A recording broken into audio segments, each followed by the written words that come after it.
Okay, just to give everyone a little bit of an idea of what we're going to be covering today, we really want to highlight some cool new features that we've added to the platform. So, first, I'm going to introduce our DS collection, which you might have seen, you might have had a chance to go and explore. So, I will be covering that today, and we're going to look at the process of just pushing specs from that library into your project. We're also going to look at a new feature called Project Files, and then we'll run through the workflow of the client portal as well as the setup. And then we're going to jump into some new updates in the specs list, which you might have seen, but they might have been in front of you the whole time and you might have never noticed them. So I think that's going to be a really cool part of this call. And then we're also going to look at some newer features called vendor labels, as well as how to organize your instructions. And then we're going to go into the procurement area briefly, and I'm just going to highlight our new feature called quote comparison. So it's part of our vendor bidding feature. And it just allows you to review pricing for your quotes on the item level as opposed to comparing it against each whole quote itself. And then I'll just kind of touch on some smaller things while we're in specific areas of the platform. So it's 2:02. People can just join us. So why don't we get started and make the most of our hour? I'm definitely going to make sure that I have time at the end for questions. So you can write those in to Carlos. He's joining me today. Fiona's just out on mat leave. So you can write those into Carlos if they're pertaining to that area that we're talking about. I'd be happy to answer a few questions. But we can also jump into questions at the end. And feel free to use this time to ask other questions that we're not covering today. If there's something that you would like to know.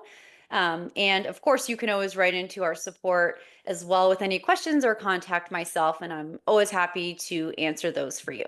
Okay, so I'm just going to share my screen and then we are going to jump in. Great. Okay.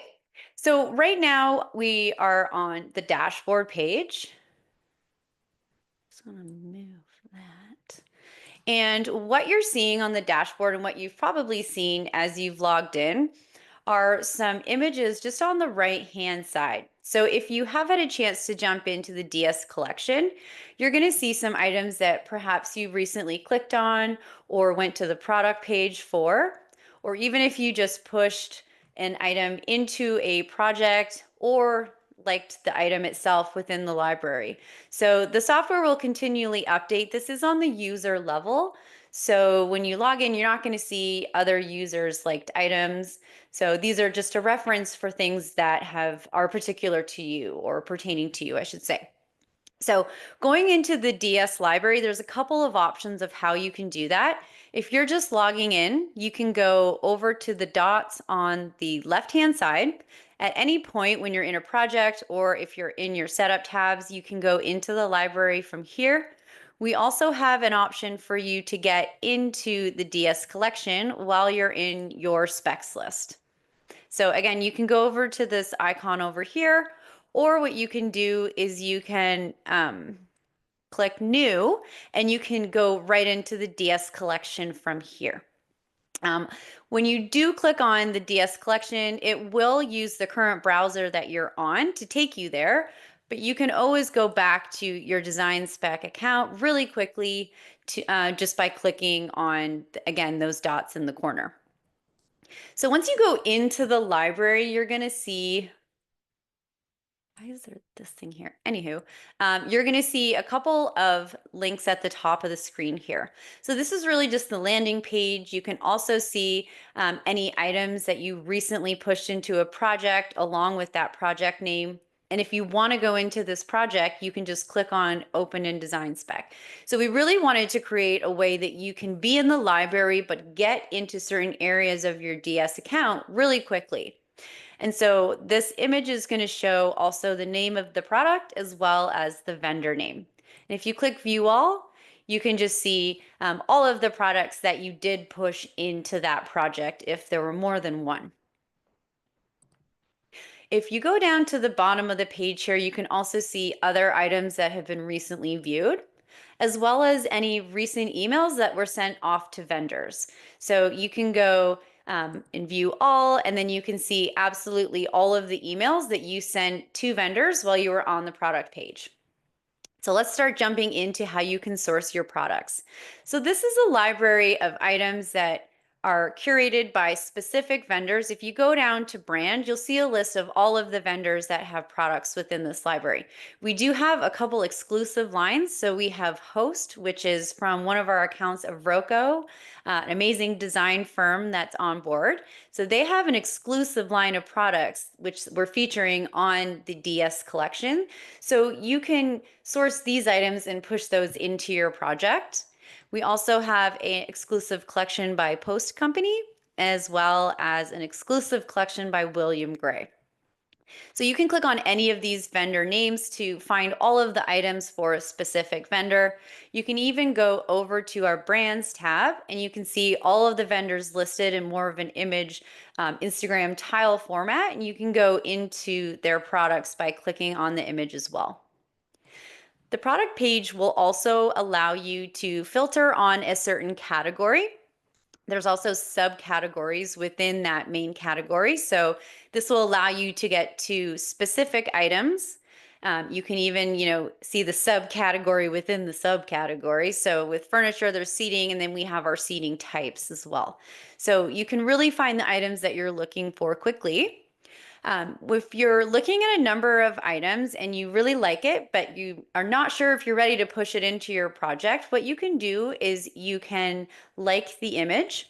And then when you go back to your products tab, you can select favorites and you can see all of the items that are perhaps seating favorites, or you can just see favorites in general. And these are all of the items that you're liking. So it's kind of a Pinterest feel. You don't actually have to push it into DS at any time until you're ready. You can catalog them, like them, and then keep them in the library within DS collection. So once you do go into a product, you are going to see some different variations of that product. So different finishes will be offered. You can select the one that you like. And if you did have further questions for this item, you can easily contact the rep directly from the library.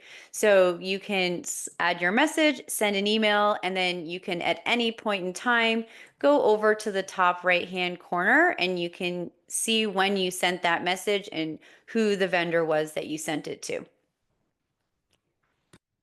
And then we go over, and then this is just going to take you to the admin area. So just going back here. So if I wanted to add it to a project, when I first come into the products tab, I can select the project that I'm sourcing the item for. So my entire projects list is here. And when I go into the actual product itself, I can also select the project. So if I know I'm going to be sourcing for multiple projects, I can also select the project name while I'm in the product page. And then to push it into your project, just select Add to Project. You can then see that it's been pushed in to that new project. So I can then go into my DesignSpec account and view that item. You can also see a lot more details before you push it over. And then if you did want to see any relevant items that are similar to the one that you're reviewing, there'll also be some images just below, as well as what you recently viewed. So a lot of accessibility to find items that you're looking for. We hope this can be a helpful sourcing tool for you so that you can find items without having to scour the internet on multiple vendor pages. And also one thing to point out too is if you are sourcing items for perhaps a commercial project, you can also filter on contract grade items. So lots of filters to take use of for favorites, contract grade, and then some categories as well as subcategories and types to find the items that you're looking for. So if I want to go into my project from here, I can just click Open in DesignSpec. And so again, on the same browser page, I'm going to be taken into my project.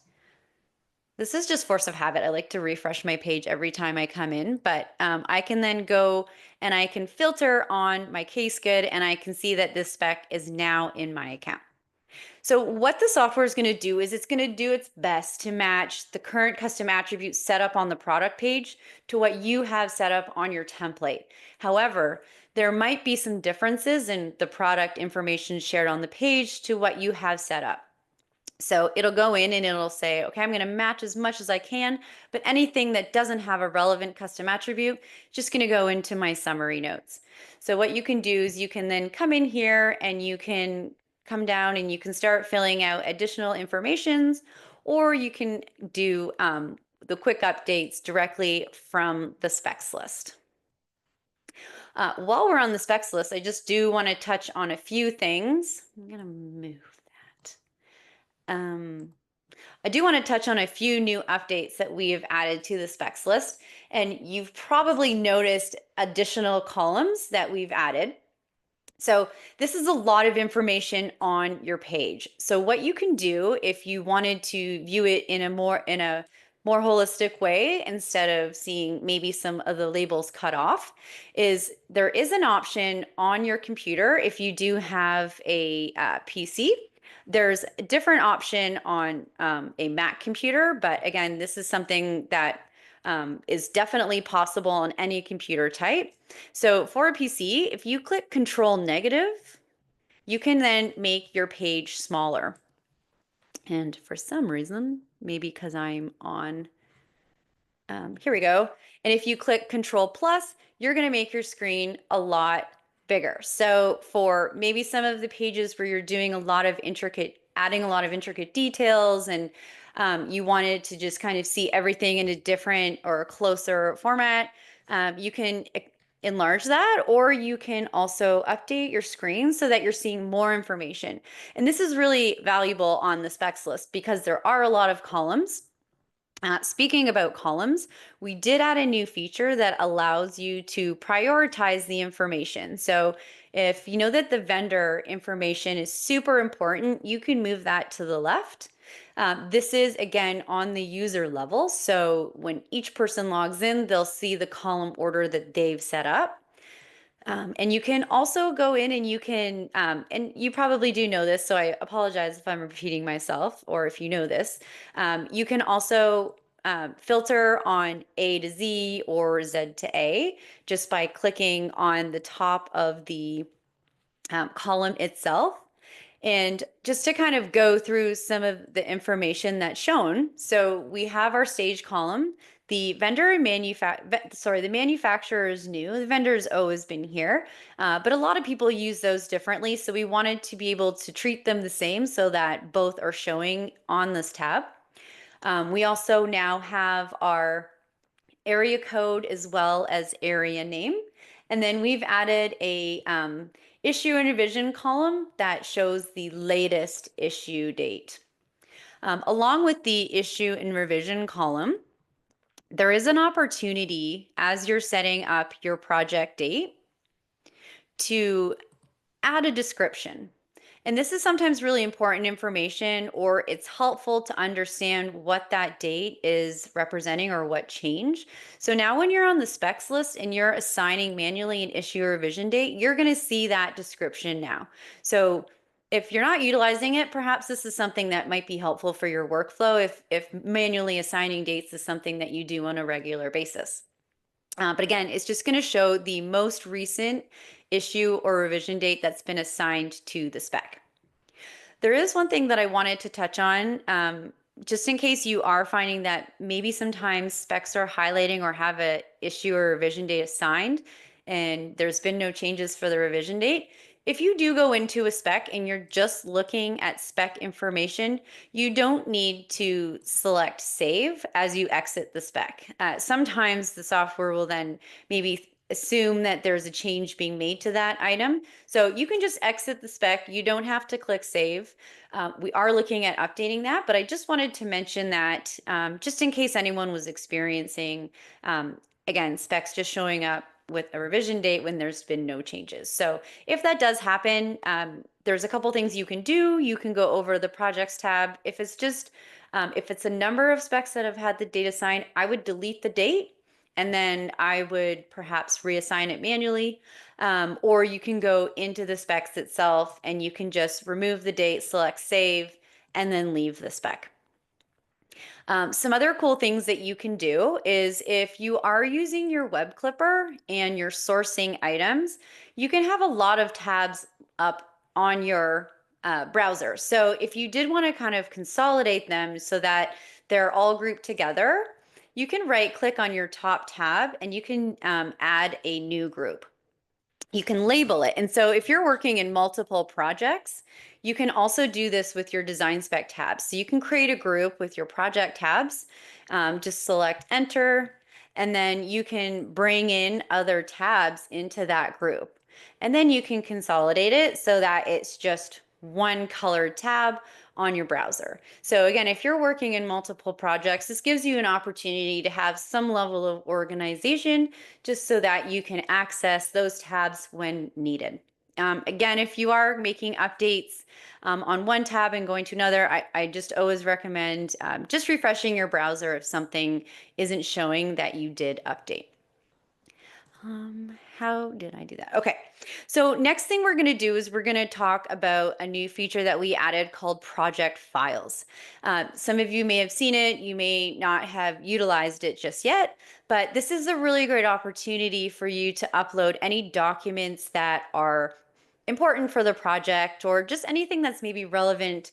This is an opportunity for you to keep documents with your project in your account. And so any file type is supported here, and you can upload anything from floor plans to client contracts to even task lists, or if you just want to track any documents you sent to your client. So each document can be previewed from the project files tab.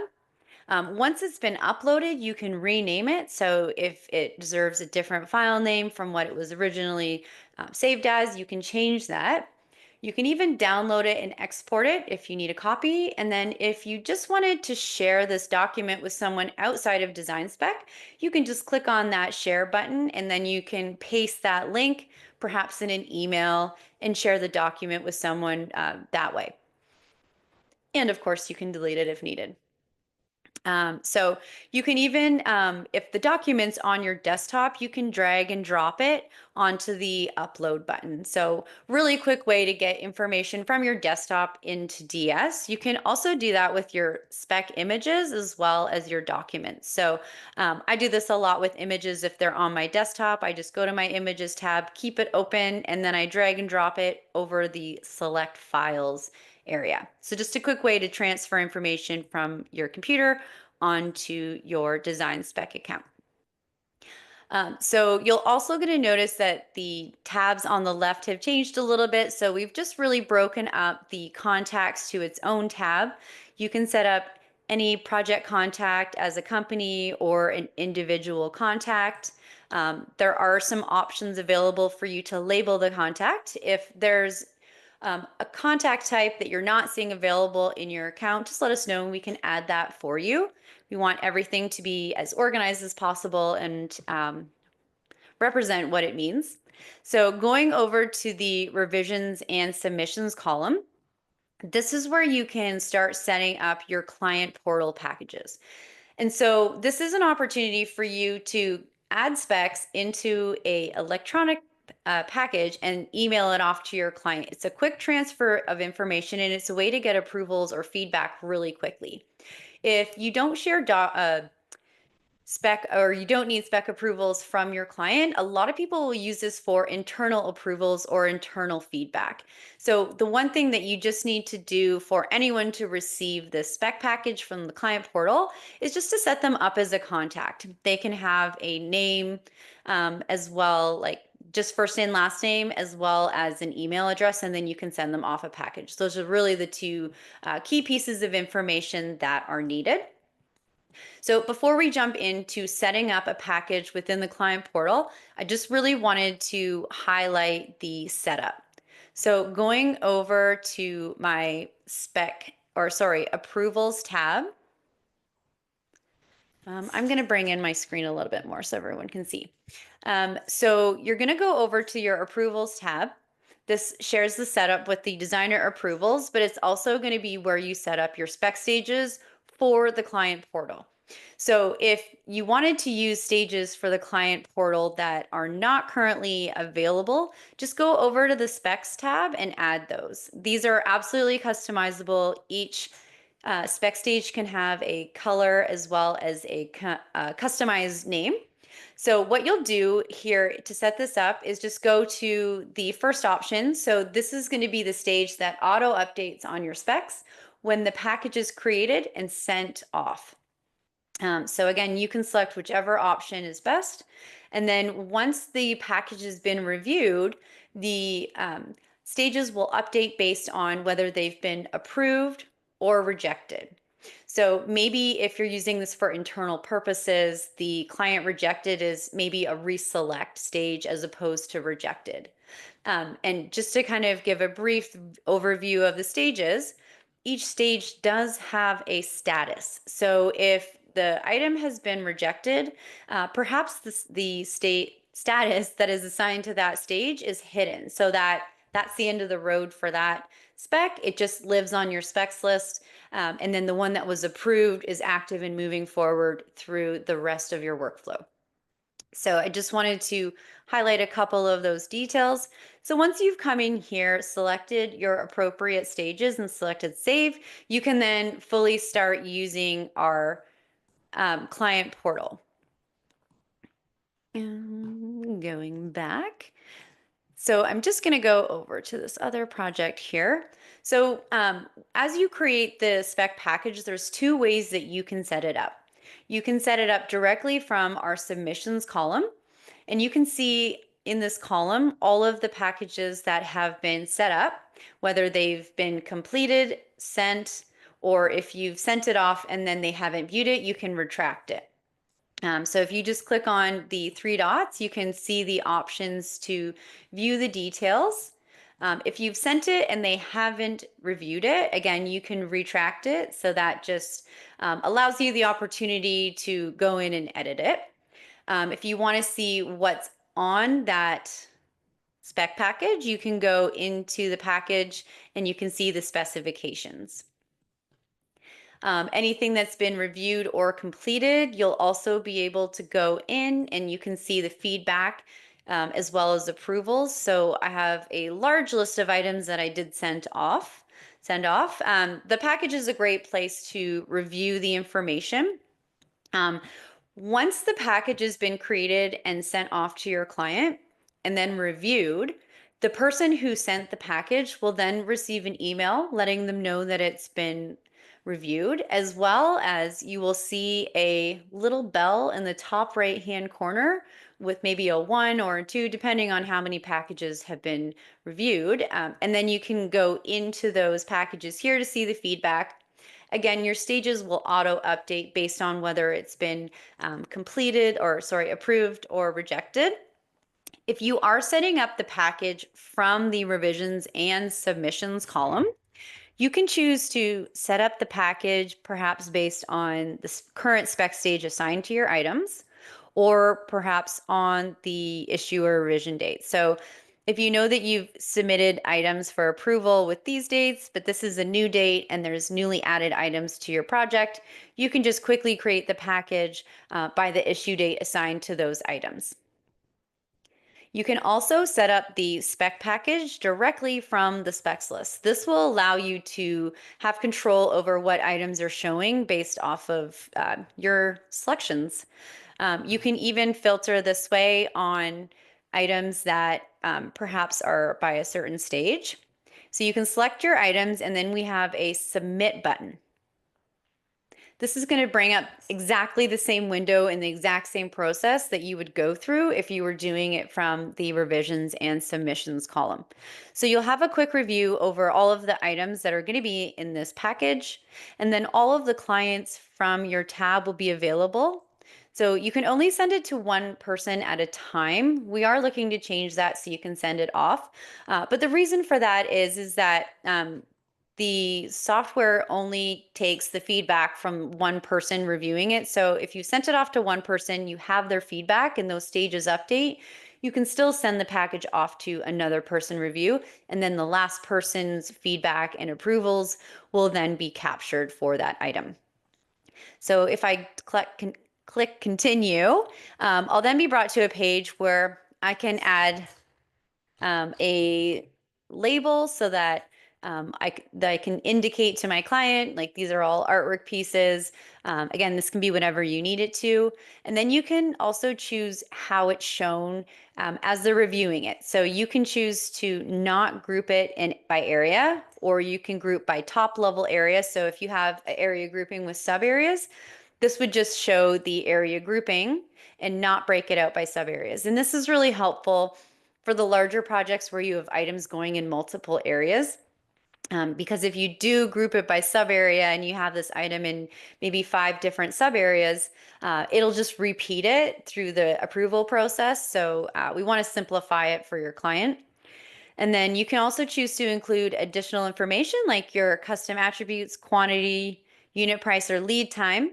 When you do select the unit price option, if you have your item set up on the budget with a markup, you'll then receive a little notification letting you know that it will show the sell price and not the unit price. So if you're asking your client to approve items, you want to show the sell price if you're marking it up. So it just is an indicator to let you know that that's what's happening. So it'll say now that you've completely successfully created the package, and you can now send it off. You can also choose to send it later. If you know you're just organizing packages for a later submittal, you can definitely do that. Again, the day that you created it will be tracked.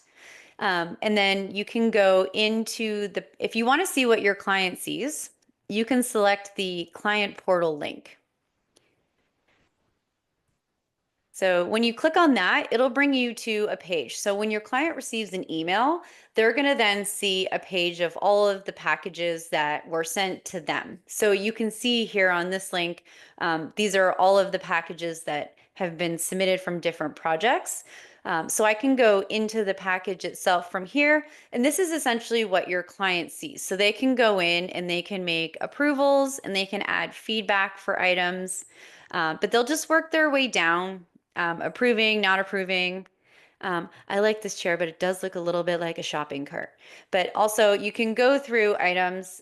So if there's multiple items assigned to the same area, you'll see they're a little bit more compact. Otherwise it'll be in more of like a vertical setup. So once they've had a chance to complete it, review it, they'll then say, okay, thank you, it's been reviewed. And then you can go back to your project. And there is the indicator letting you know that the package has been reviewed. And then of course the status will update and it'll show the most recent date for that status update. So if I were to have completed this maybe tomorrow, it would then say tomorrow's date. Also on the item level for each specification, you're going to see a new tab. So it's a reviews tab. So I'll just go into one spec. So you've probably seen this before or noticed it as you've been working in your specifications. So the reviews tab will have a list of all of the people that have reviewed this. So if you are sending the package off to multiple people for feedback, then this tab will have on your item level a list of the dates, who reviewed the item, and then all of the feedback. So this is a great place to go if, again, you're sending it off to multiple contacts for review. Okay, so next I want to go over to our vendors tab and highlight a feature that we introduced called vendor labels. We've had a lot of requests to be able to categorize vendors or access them quickly when people are looking for vendors to then go source for items. So what you can do to set this up is you'll now see when you go to your vendors tab, we have some tabs listed on the left and a new one called labels. So this is exactly the same setup as your spec stages. You can go and click new, and then you can set up a label. You can also get fancy, maybe some of your millwork and your FF&E people have all of like a certain type of color, or vendors, I should say. So again, you can get really creative. These don't have any statuses assigned. It's really just creating a label and then assigning it to your vendor. So when we go over to the vendors tab, you can then filter on your label if you wanted to see any current items by a certain vendor. You can also select multiple labels. So these are a really great way, and what the intent was is for you to assign a label to perhaps call out the product type that your vendor or manufacturer are supplying. But you can also, if you do deal with a lot of brands, like a hospitality brand, you can also label vendors as being brand approved, because sometimes we know that different projects require different vendors and they need to be approved or go through a certain process for their products to be used. So if you click on one or multiple vendors and then we go over to our label button, a window's going to pop up. If I haven't created the label on my labels tab, I can still create one and assign it to items here. So if you did want to do that one, maybe we'll just say like Hilton approved. You can then just select enter from your keyboard and it'll automatically set up that label and assign it to those vendors. But you can also then go in and assign multiple labels at the same time. As you saw when that window came up, there's also some other options. So sometimes labels can get assigned by accident. So you can go in and you can choose which labels are removed. And then you can also really quickly remove all labels if you wanted to just go in and start from scratch. So this is a really great feature that you can use. You can filter on, again, labels to find vendors that you wanted to go and source items for. You can also, in the spec library, filter on labels. So if you have a vendor assigned to your spec and then a label assigned to your vendor, you can then find those products in your library. So again, this is with our pro tier, the spec library. So you can go in and you can filter again on one or multiple labels. And so that will bring up the items associated with the vendors that have this label assigned.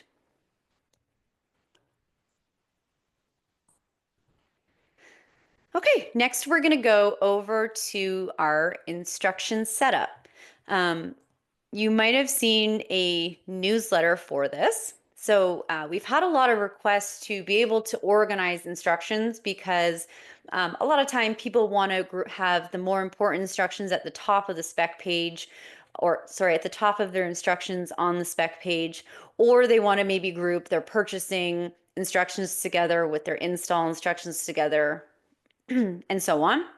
So what you can do to set this up is if you do have any instructions that are included on all specs, so perhaps we go here, I recommend keeping those just at the top. So if we go in here, you can grab this instruction and you can drag and drop it to the top. Usually these instructions are a little bit more important than, the instructions that are item specific. They're more so to do maybe with standardization of instructions across all specs. So you can drag and drop those to the very top. But to organize them on the product type level or the spec type level, what you'll want to do is you'll want to filter on the spec type, and then you can go in and you can review your instructions and you can drag and drop them into a specific order. So this is the order that they'll show in for all of my art piece specifications. So yeah, so that one's pretty simple, pretty straightforward. If you do update these now, they will update on all reports. So if you've generated a report in the past and it's living on your recently generated reports list, these will be as is, but any new reports being generated, it will update moving forward. Okay, I did want to highlight one report update that we added. So a lot of people were noticing, and so the way we had set up our issue and revision dates is that if you have a project issue date and then you start adding revision dates, but you're adding in new items to the project, that the issue date would show up highlighted. Again, that was set up in a way to indicate, because the project is already midway through, that new items were added. But a lot of people don't want to highlight their newly issued specs, which I totally understand. And so hearing that feedback, we went in and we added, for the full page spec report, a filter. So on our standard full page spec report, this has been here for a little while, but I just want to show people where it is. So it's under other settings, highlight newly issued specs. So you can come in here if you want to show them highlighted and click that button. And on our custom reports, this is where we've now added a new filter. So under other settings, you can then come in, check the box and uncheck the box if you want to show them highlighted. If you notice that they're highlighting and this box has not been checked, because this was a change that was added to the platform, just come back here, check it, save it, and then come back here and uncheck it and save it. And that just lets the back end know, okay, this is active now. I don't want those to highlight. So I just like to mention that, only just so that you know where that is and how to access it, in case you don't want your newly issued specs to show up highlighted. Okay, so now I'm just going to jump into the procurement area really quickly, just to highlight some new features that we've added there. So going over to the procurement tab, if you've created POs before, and they haven't been submitted to your vendor just yet, you've just created them, organized them. Sometimes we understand that there could be someone who's working in the platform as a purchasing agent or just purchasing the product. And then there's people that are working on the specification side. There's always an opportunity for updates to be made within the spec before the item is actually purchased. And so before, the workflow was to remove the item from the PO and add it back. But we've since, again, after receiving a lot of feedback, we've added a refresh from specs button.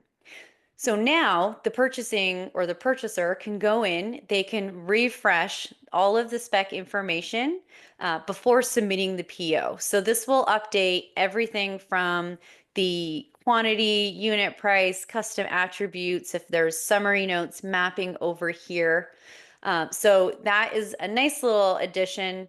But again, you do have the choice to keep information as is, or you can choose to refresh it. So we're really excited about that feature. I think it's going to save a lot of time with removing and manually adding back. Okay, so we also have a feature that we added a couple months ago called vendor bidding. It might have even been longer than a couple months ago. Anywho, that allowed you to create RFQs so that you could send a document off to your vendor for updated pricing, or if you're having your products organized so that you're going to send them out to multiple vendors for bidding. So you can set up the RFQs, and then once you receive the pricing from your vendor, you can then capture that as a quote within our quotes tab.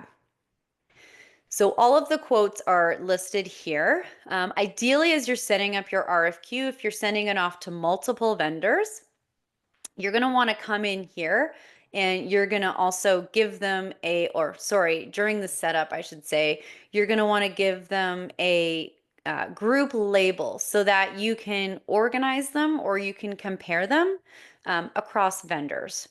So if you're wanting to compare information on the item level, this is our new feature that we've added. You can go in and you can filter on the group label, select all of those items, and then our compare button.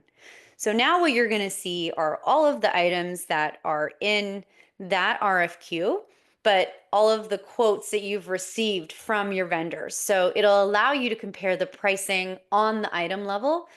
You'll see the lead time as well as the costs. And if they're providing a discount and giving you retail, you'll be able to see that within the totals column here.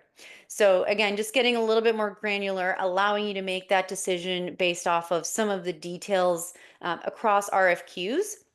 If you have RFQs that have similar items, you can also toggle this only items in common. So that will also kind of filter out those items that are maybe just individually added to different RFQs. So the next step to move forward after you've compared your pricing, you can choose which vendor you'd want to move forward with. So you can update the status directly from this tab. So just click accept quote, and then you can choose to accept this one and reject the others. And that's going to auto update the status for these quotes. So then the next step would be to create a PO based off of this quote. So all of that updated pricing will be included along with your quote number. So that's a great opportunity, again, to save some time, use information that's in your system to then move forward to purchase your product. I believe I've covered all of the newer features. Again, keep an eye out for our newsletters. They're always really helpful, and we do our best to kind of show feature functionality and where to locate it within the platform. But if you ever have any questions about any new features, you can always send us an email. I know it's Friday and it's before a long weekend, but I do have a task to assign everyone on this call, whether you choose to accept it or not. We are wanting feedback all the time with regards to features that you think are important for your workflow, or that you know are important, I should say. If you want to write into our support or myself, just maybe even write webinar feedback, we'd love to hear from you and know what you think would make the platform better. We always record and track all of that information, and it's really helpful for us to decide, what is needed on the platform. So not to give you homework over the long weekend, but if you do have a chance or a minute to write in and let us know, it would be extremely helpful. Okay, so I'm going to now open up the floor for questions. So Carlos, if you want to let me know if anyone's written in with any questions, I'd be happy to go through those. Again, they don't have to be related to what we talked about today. Anything on the platform is available for asking right now. Yeah, for sure. So the first question is, can the client portal be customized to reflect our company look / logo? That is a great question. So when your client receives an email, it will have your project name as well as your company name, but adding a logo is a really great feature. Currently, that's not included, but again, any sort of company information or representation or branding would definitely be helpful. So I'm just going to make a note of that.